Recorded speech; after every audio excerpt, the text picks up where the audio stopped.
You married you, a poor woman with a high school diploma. I'd love to meet your husband. What?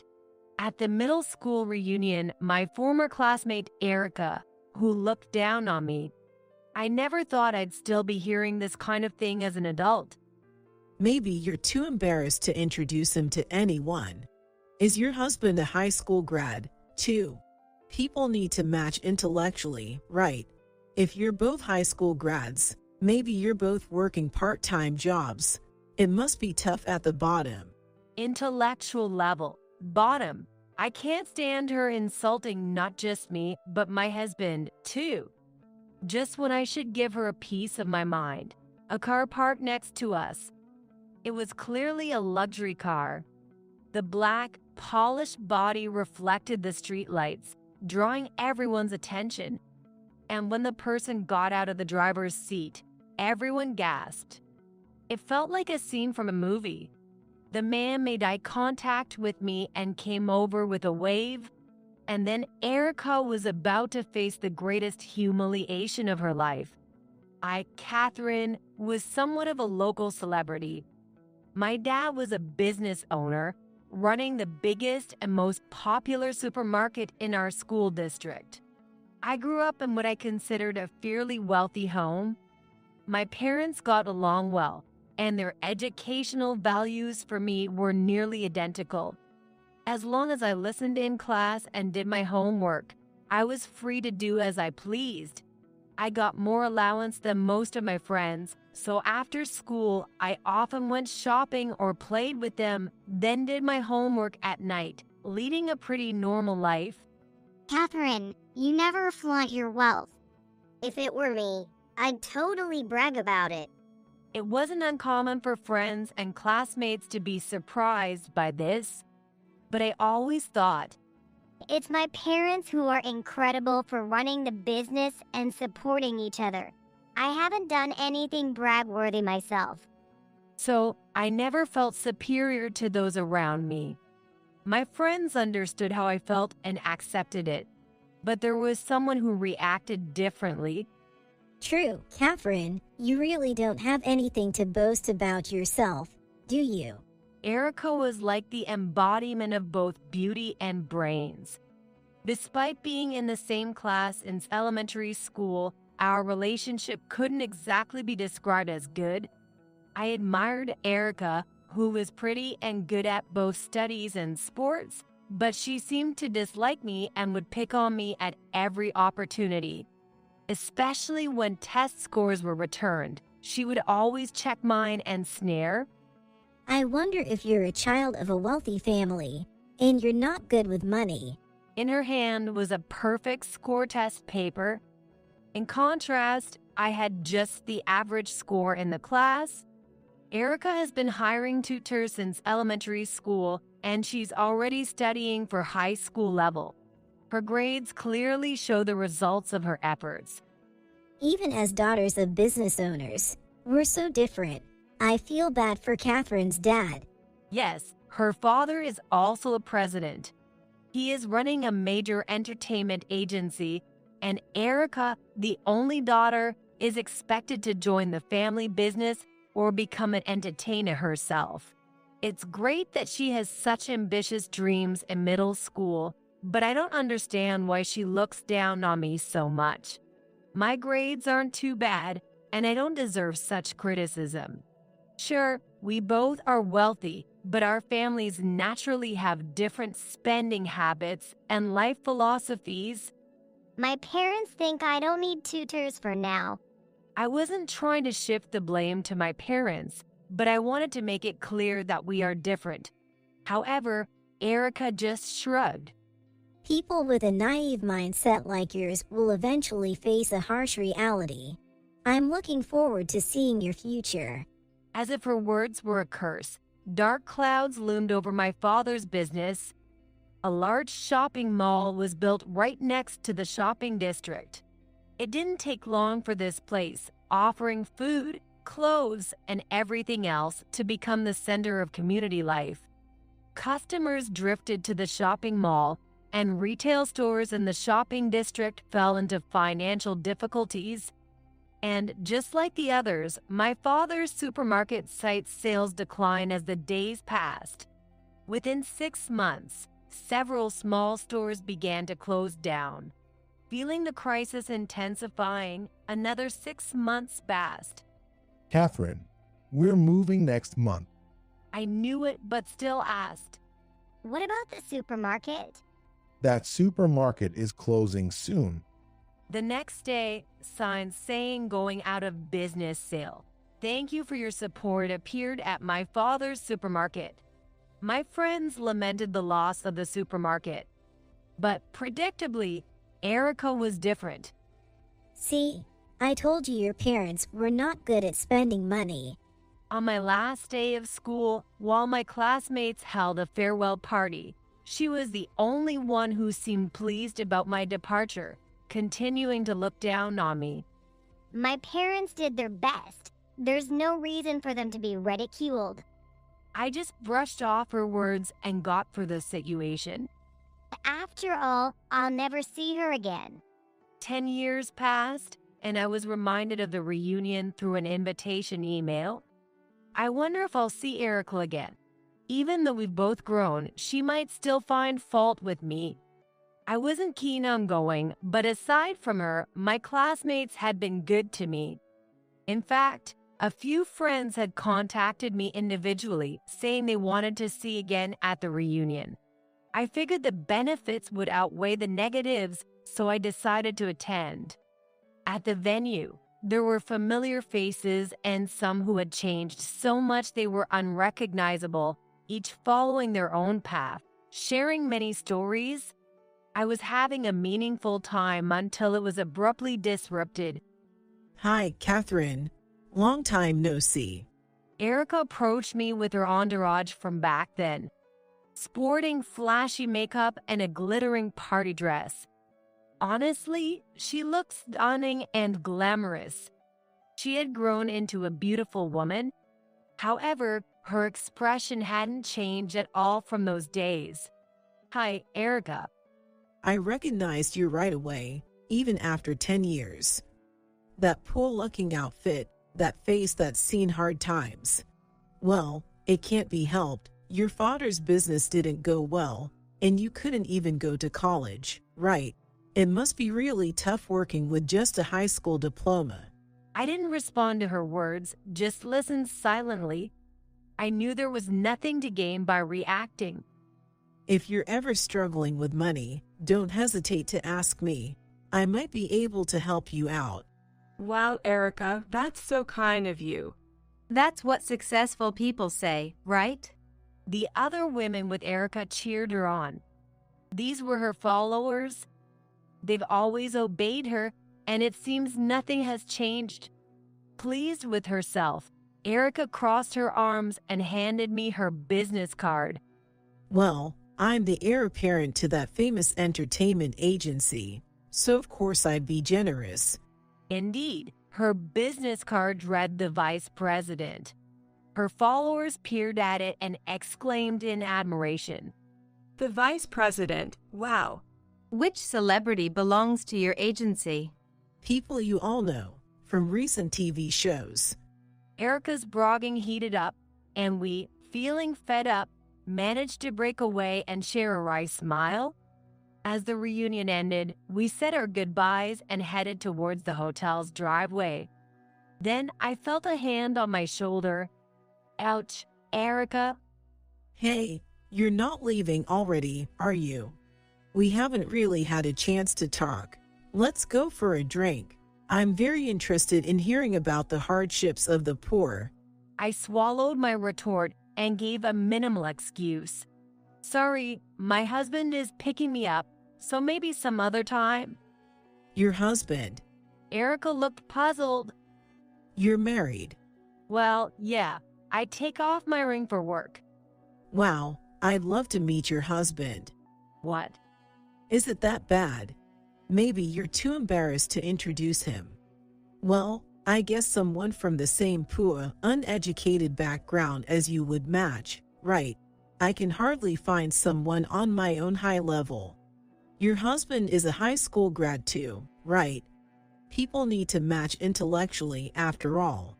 If you're both high school grads, maybe he's working part-time jobs too. It must be really hard at the bottom. Intellectual level, the bottom. I can't stand her mocking not just me, but my husband, too. Just as I was about to retort, a car pulled up beside us. It was clearly a luxury car. The black, polished body reflected the streetlight, drawing everyone's attention. Then, as the person emerged from the driver's seat, everyone caught their breath. A tall, handsome man with blue eyes appeared. The scene felt like something out of a movie. A good-looking man stepping out at a grand hotel. Whispers of is he an actor or a model? I feel like I've seen him somewhere could be heard. The man caught my eye and walked over with a wave. Sorry to keep you waiting, Catherine. I wasn't waiting. You're right on time. Thanks for picking me up. Sorry to bother you when you're busy. I'd go anywhere for you. He kissed me on the cheek. Amidst the cheers from the crowd, Erica's eyes widened and she muttered, Aaron. Given her industry connections, his name came to her easily. Yes, that. I hesitated to introduce him because I thought you might know. No way, he's your husband. That's right. Catherine is my partner. Aaron responded fluently in English. He was French and had been an actor since his childhood. He was such a talented actor that he appeared in Hollywood movies, but after graduating from college, he wanted to support the movie industry behind the scenes, so he started his own film company. His actor-like physique and well-defined features are because he was indeed an actor. And it's likely that many people, not just those in the industry, but also moviegoers, would recognize him. It's unbelievable. A high school graduate and the daughter of a bankrupt company is his wife. Well, actually, our business isn't bankrupt, and I'm not just a high school grad. What do you mean? I had kept quiet to avoid explaining, but not wanting the misunderstanding to grow, I decided to reveal my story from the time I transferred schools to the present. While the supermarket in the commercial district closed, my father's main business was a food company, with the supermarket being just one part of its subsidiary operations. We lived there to oversee the successful supermarket, but moved near the headquarters once there was no reason to stay. Seeing my father strive to build an industry that could compete with the shopping mall after we moved, I realized something. Both my father and Erica, who is also president's daughter, were working so hard. I was born into a wealthy family by chance, but I thought it would be a waste to do nothing and settle for that situation. I worried about whether I could support my parents when they got older. I dedicated myself to my studies for the rest of middle school, desiring to learn in a broader world.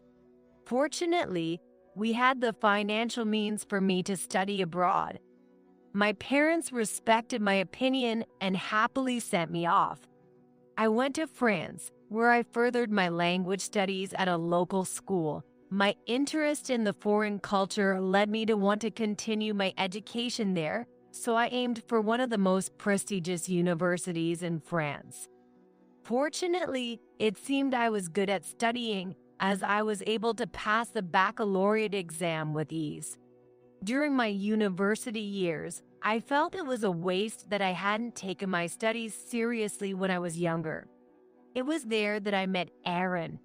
Unfamiliar with movies, I interacted with him, an arts major, without realizing he was an actor. I had thought he was unusually popular. "You look like an actor," I casually remarked, to which he laughed and revealed, I am actually an actor. apparently, my friendship without knowing his fame greatly affected him. Everyone usually approaches me for my fame. Being a Hollywood actor, it was inevitable, but he found comfort in my unbiased companionship. As graduation approached, he confessed, and we married within a year. He retired from acting and seems to have been scouted by Hollywood, but he wanted to make movies his way, so now he's traveling the world. I work as his secretary, and we returned to the country for the reunion. Summing up the situation, Erica gritted her teeth. So, you're not taking over your father's company. Talk about being ungrateful. My father's company isn't family-owned. The next president will be chosen from the current executives. What do you mean?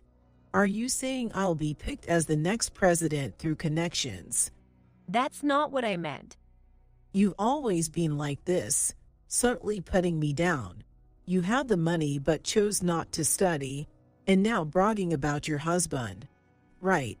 Everyone else must think so too. Erica turned around, seeking agreement from her still-present entourage.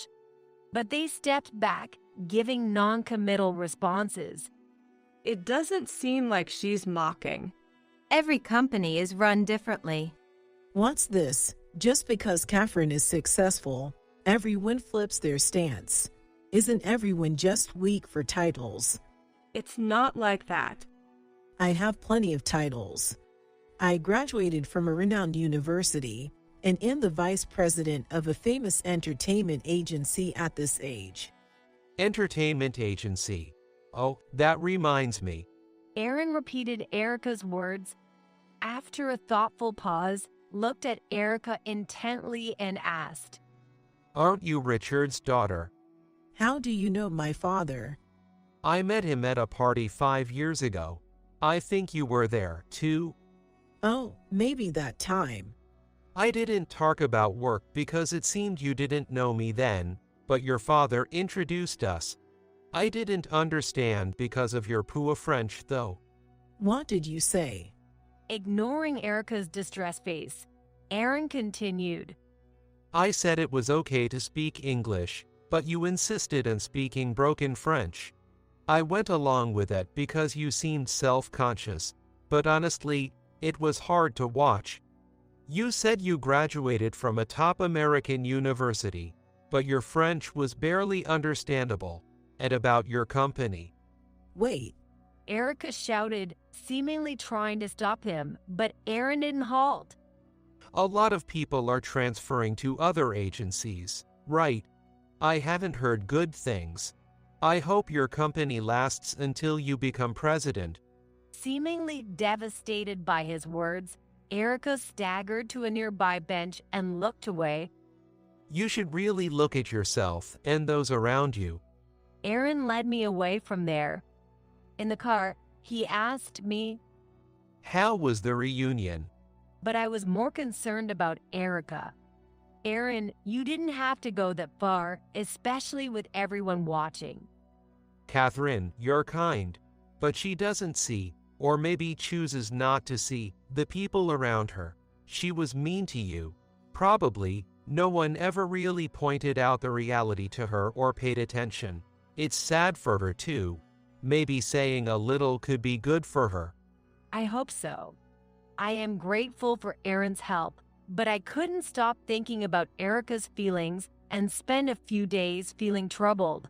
A few days later, Aaron and I attended a party hosted by an American distribution company. We were so busy greeting people that we hardly had time to eat. Then, I thought I saw Erica in the corner of my eye. She stood alongside the current president, her father. She was talking to someone at a TV station, but the person had frowned and left. When I tried to look away, our eyes met. She looked like she was about to cry and then left the hall. Unable to stay put, I excused myself to Aaron and followed her. Approaching her slowly in the lobby where she was looking down. You're laughing at me, aren't you? She spoke without looking at me, her voice much weaker than I remembered. Ever since we were young, I belittled you, looked down on you, and did the same at the reunion. But in reality, I'm the foolish one. With my job not going well, it must be amusing to you, right? That's not true. I think you're amazing.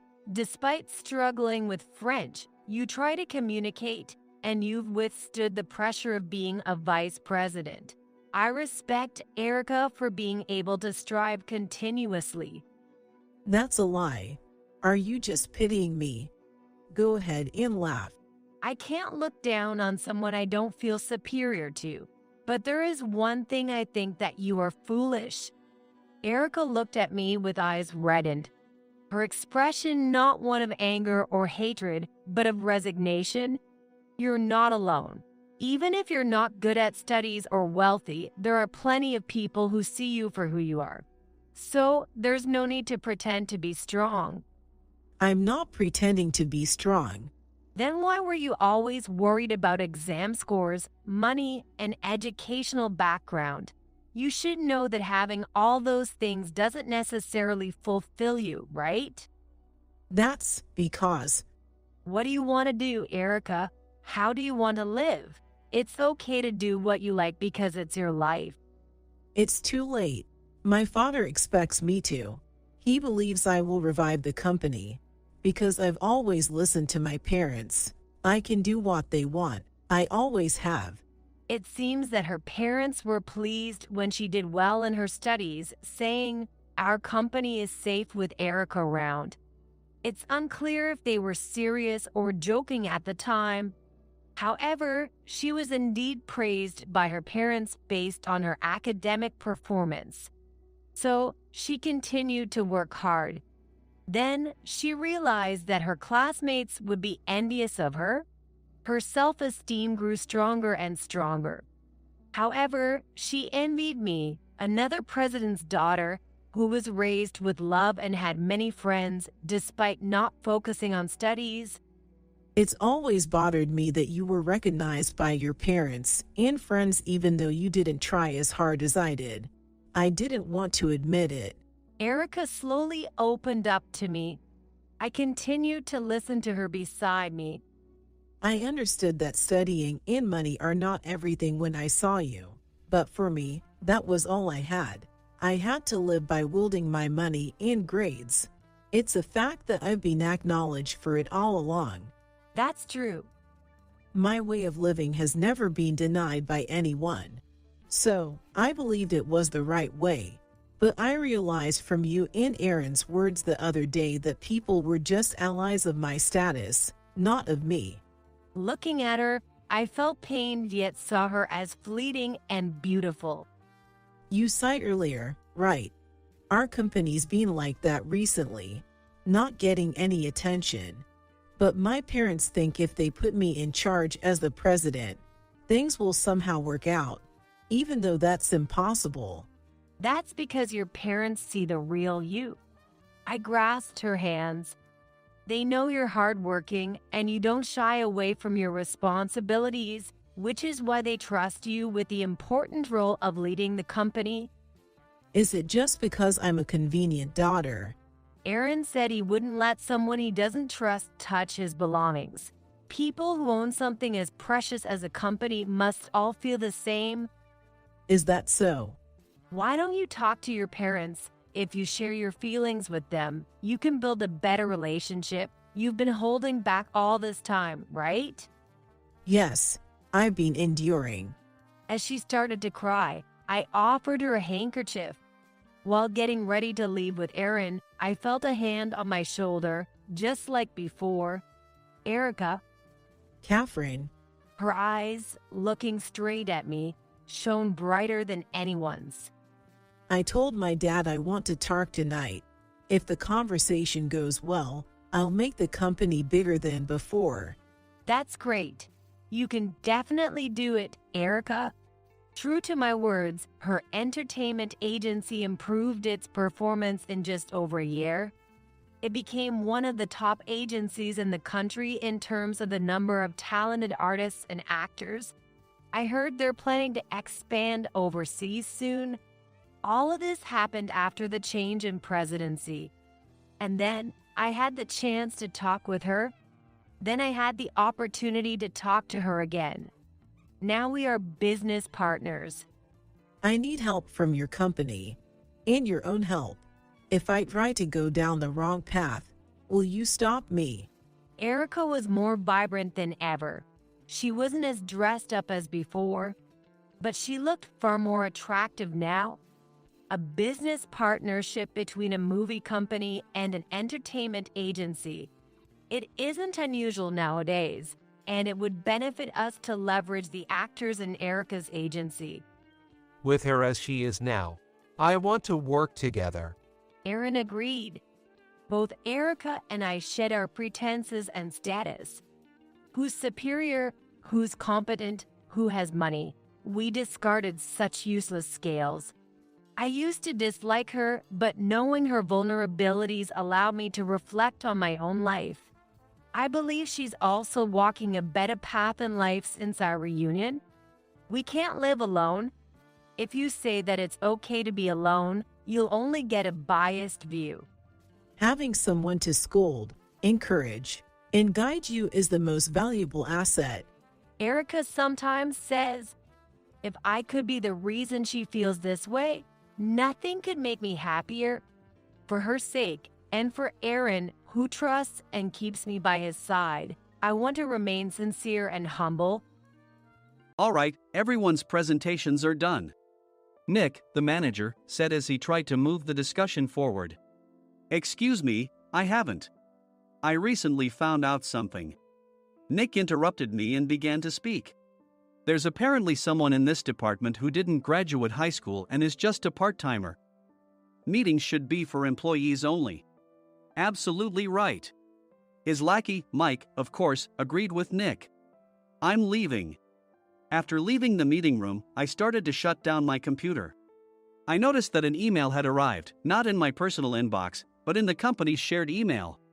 Thinking, there's no point in speaking up, no one will listen, I went home quietly. The next day, I heard a commotion from Nick's desk. He was staring at his computer screen, his face pale. Nick? Is something wrong? Mike looked at the screen with him. And he turned even paler than Nick. Why is he so angry? Knowing the reason for Mike's distress, I thought to myself, serves them right. My name is Adam. My mother passed away when I was in the 9th grade, and I was raised by my father. Well, you could hardly call it being raised. After my mother passed, my father changed. He drowned his sorrows in alcohol, and though he still went to work, he squandered our living expenses on horse racing. Because of that, I had to start working part-time as soon as I entered high school. Every month, I went to the convenience store with bills in hand that couldn't be auto-deducted from my father's account. Even though I endured it because I didn't want to be alone, I reached my limit in my second year of high school and dropped out. I found a live-in job at a distant inn. Thank you for everything. The day I left home, my father, still staring at the TV, spoke. Take care. That was our last conversation. Back then, 18 wasn't the age of majority, so I needed my father's permission to work, and I couldn't hide my place of employment. Yet, my father never visited me even once. I kept working just to survive, and before I knew it, I was 42. Years of hard work paid off, and I was transferred to the headquarters. I was thrilled to be recognized by the company, as I thought I'd be working in the field until retirement due to my lack of formal education. Listen up. Our work can change the future of our employees. Don't drag us down. On my first day after the transfer, Nick, dressed in an expensive suit, spoke sternly. There was a reason for this. Our inn was located in a prominent tourist destination, known so well that everyone in the state could sing its commercial jingle. At its peak, we had 5 locations within the state. But that was long ago. Due to financial difficulties and aging facilities, only the place where I had worked for many years and the original establishment remained. I was prepared to lose my job anytime, but now there was a glimmer of hope. With the rise of social media, the tourist area where the inn was located started gaining attention again. Depending on how hard the sales department, where I was transferred, worked, we could either thrive or be forced to give up this prime location to the new hotel chains continuously popping up. For Nick, who had switched careers from another industry to strengthen our sales, this was a battle he couldn't afford to lose. I understood why he had to be strict. I will do my best. Nick sneered at my enthusiastic declaration. Did you not hear what I said? I'm sorry. I thought I was listening carefully. Out of habit from years of customer service, I apologized reflexively, though I had no idea what had offended him. Someone was watching me with a smirk. In this department, there are those who are expected to excel and those who have been shoved here because they have nowhere else to go. You are the latter. It was Mike, the section chief. He's 7 years younger, at 35. But he was called to headquarters much earlier than I was and had been moving around within the headquarters ever since. I'm not jealous, but I can't accept that he's my boss.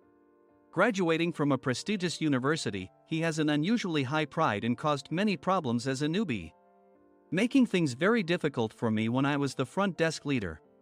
When I found out Mike was transferred to the sales department a month before me, I was disheartened. Mike is right. With just a middle school diploma, there's not much you can do. Don't even think about achieving results.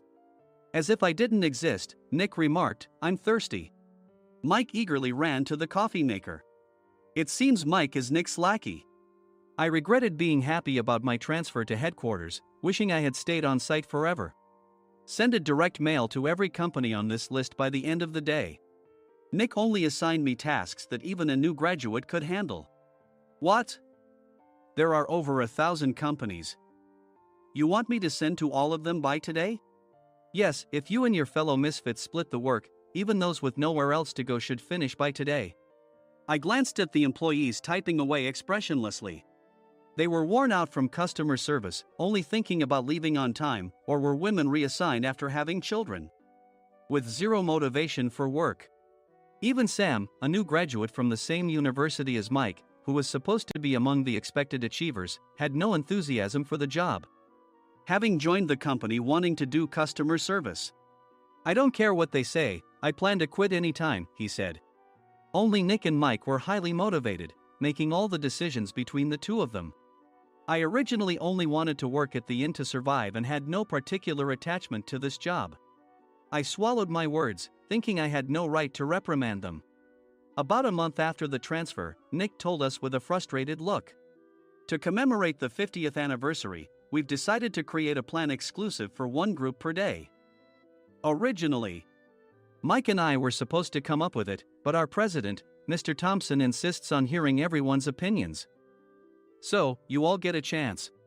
As Nick explained, Mike began handing out prints.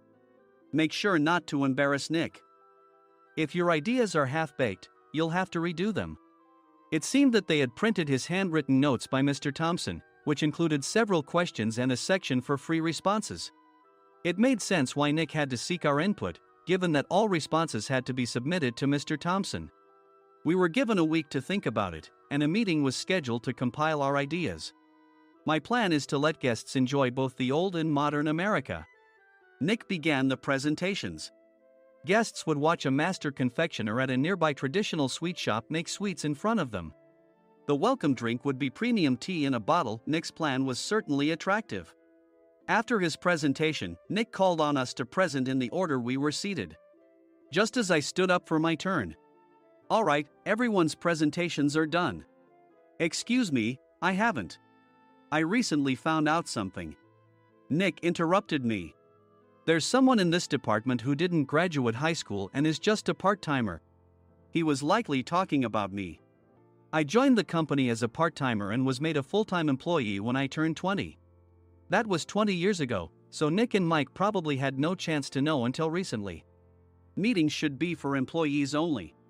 Absolutely right. After that, Nick kept creating opportunities to solicit everyone's opinions, purposefully excluding me from speaking. The meeting unexpectedly heated up and went past the scheduled end time. A few people asked to leave, and the discussion continued with the remaining few. Still here? Normally, you'd leave in that situation. Though I had no attachment to the job initially, hearing kind words from customers made me want to make them happier. For someone like me, with nowhere to go, the inn was my home and customer service was my life. I felt pathetic about my current self. I'm leaving. I left the conference room and started shutting down my computer. I noticed an email had arrived, not in my personal inbox, but in the company's shared email. Thinking no one would listen to what I had to say anyway, I quietly went home. The next day, while preparing the DM as instructed, I heard a commotion from Nick's desk. In his haste to stand up, he hit his knee on the desk. He stared at his computer screen, his face pale. "Nick! What's wrong?" Mike, thinking he should be the first to rush over, approached Nick while still wearing his coat. He peered at the screen with Nick. And he turned even paler than Nick. Why is he so angry? Who is responsible for this company? Nick, more irritated than ever, asked, and Mike answered without checking. Probably Sam. Sam wasn't there because he was attending a morning training session for new hires. Nick gave up on getting angry and returned his gaze to the screen. They were looking at an email that arrived right after the end of the working day yesterday. Apparently, no one, including me, had checked it before leaving. The email was from a large company that used us for their annual employee trips. The president and executives of that company also frequently used our services personally. President of the company, Mr. Mason himself, had declared that neither he nor his company would ever use our services again. Well, some companies cancel their employee trips or stop using our services due to financial struggles. Let's just move on. Mike kept wiping the sweat from his forehead with a handkerchief. Knowing why Mike was so agitated, I quietly watched their interaction. Do you know how much revenue we get from that company? We can find other guests to fill the rooms, but we'll lose the banquet costs, gift shop revenue, rental car fees, and more. Moreover, the gifts were supposed to be prepared by the traditional confectionery shop involved in Nick's proposed plan. If it's known that we incurred such a huge loss at this critical time, Nick's position in the company would be jeopardized. Nick took a deep breath, seemingly trying to calm himself. All right, Mike.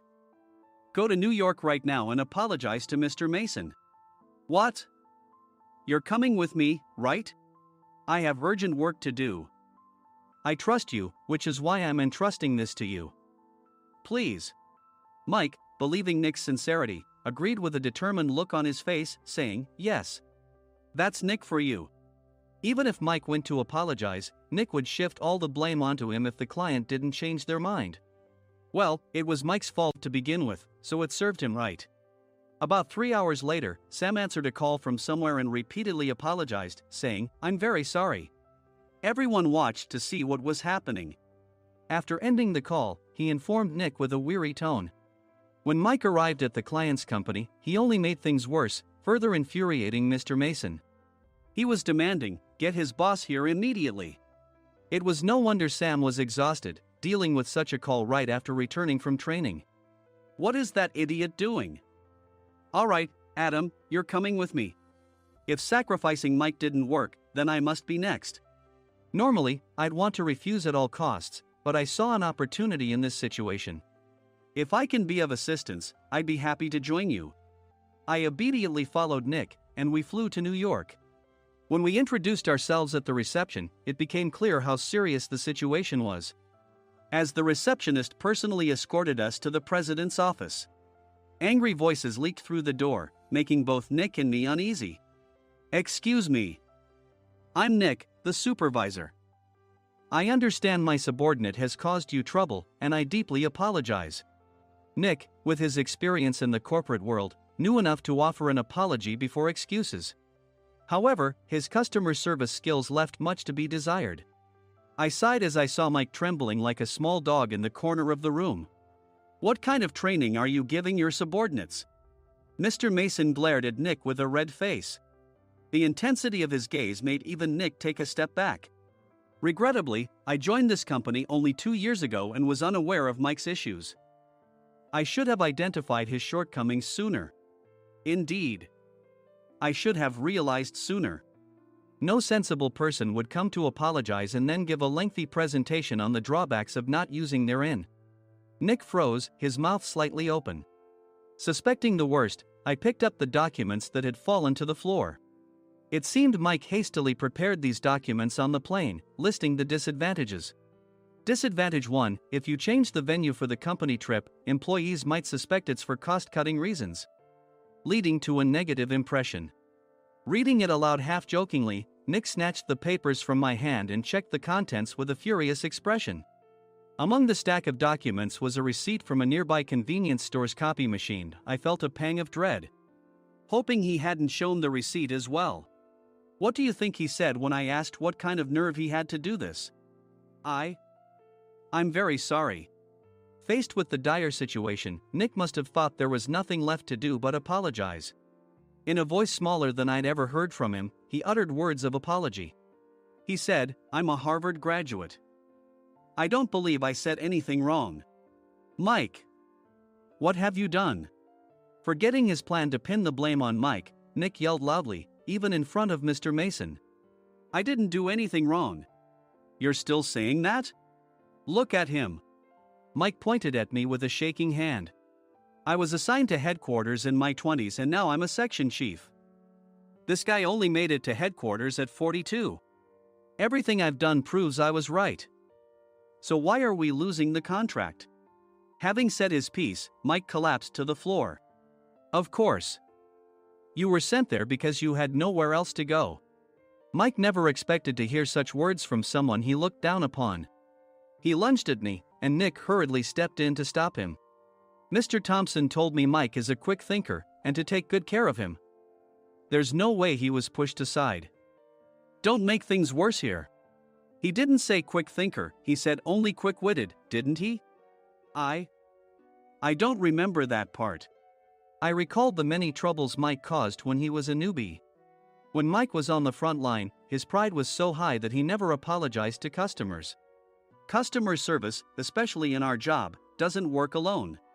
It brings both good and bad situations. If the front staff or housekeepers made mistakes, or the cleaning company didn't properly clean a room, one had to apologize to the customers regardless of personal fault. Mike, in such situations, would never apologize, insisting he wasn't at fault. This often angered customers, and as the front desk leader, I frequently had to apologize on his behalf. He caused complaints and disrupted operations, which is why he was quickly moved to headquarters. In departments where he didn't interact directly with customers, his quick thinking was beneficial and things went well. But it seemed his flaws were starting to show. Corporate reservations are supposed to be entered into the system by the sales representative. But a quick check yesterday revealed that more than 10 items were missing from the client's reservation. The handover document clearly stated what needed to be prepared. Why didn't you enter it into the system? Why do we have to give them special treatment? Filling rooms near the banquet hall, setting up all the food in advance. Specifying the brand of wine, they're too demanding. No wonder he always angered customers, I thought, feeling a headache coming on. Grouping them in rooms near the banquet hall is for our benefit too. It makes it easier for the staff to set up beds and serve breakfast since everyone's schedule is synchronized. As for the other requests, Mr. Mason suggested them to lighten our load. I didn't know that. Nick finally seemed to realize that Mike was the one who had angered the client. What did you say to them? I just told them we wouldn't give them special treatment anymore. We shouldn't waste effort on things that don't bring in money. I was utterly exasperated at his lack of understanding of customer service. Of course, we shouldn't comply with unreasonable demands. But carrying over successful practices from past stays makes customers feel remembered and enhances their experience. Good memories encourage repeat visits. That's part of our job. I looked down at Mike, who was sitting on the floor. In our job, nothing is a waste. Mr. Thompson likely moved you to the sales department, hoping you'd finally understand this.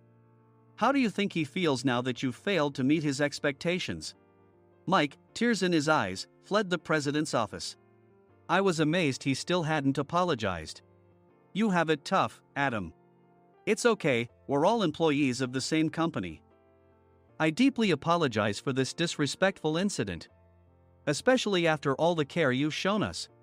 If it weren't for you, Adam, I really would have stopped staying here. When I heard you were moving to the sales department, I was willing to reconsider if you handled it. Seeing us talk so amicably, Nick's face contorted. Do you two know each other? Adam's service is excellent. I always requested him specifically. Normally, we don't accept specific staff requests, but we made an exception for Mr. Mason, adjusting my shifts accordingly. He had personally stayed at our hotel just before my transfer, and during casual conversation, I mentioned, I'm moving to the sales department soon. If I hadn't told him then, things could have been much worse. Please continue to take care of us. I look forward to it.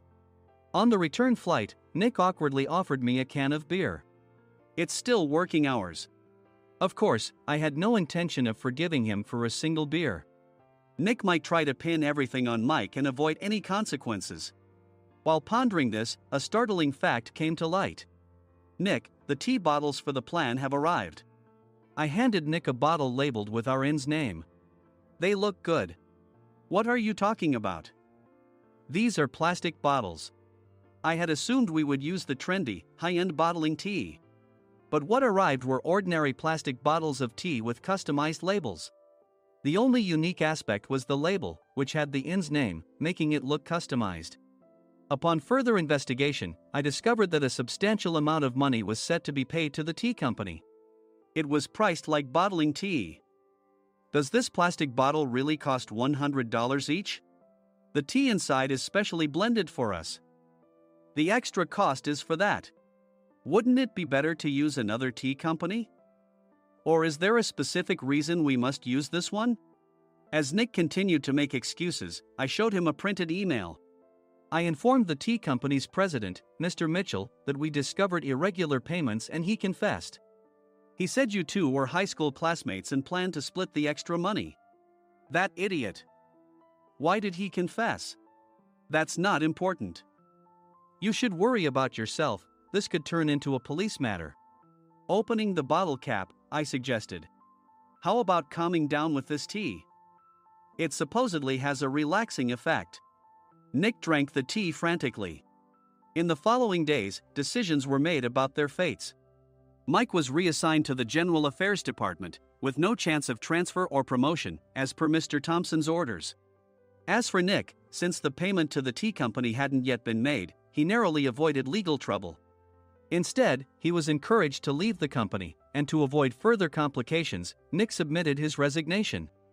Rumor has it that connections between HR departments have made it difficult for him to find new employment. Even though it was good to have those two gone, something unexpected happened in the sales department. Everyone became motivated and united in refining the 50th anniversary plan. In the end, my plan was adopted. We collaborated with the Tourist Information Center to provide personalized guides. The plan, tailored to the number of guests, was truly special for the 50th anniversary. Hey, is Adam's family coming to stay? I immediately booked that special plan for my family. Sam noticed it on the reservation list and quickly picked up on it. Yes, I'm inviting my father. That's great. I might invite my parents too. I lacked the courage to face my father just as Adam. But here, with the confidence Mr. Mason praised, I felt ready. The 50th anniversary plan was a perfect opportunity to reconnect with my father. I hoped to bring back the days when we could laugh together as we once did.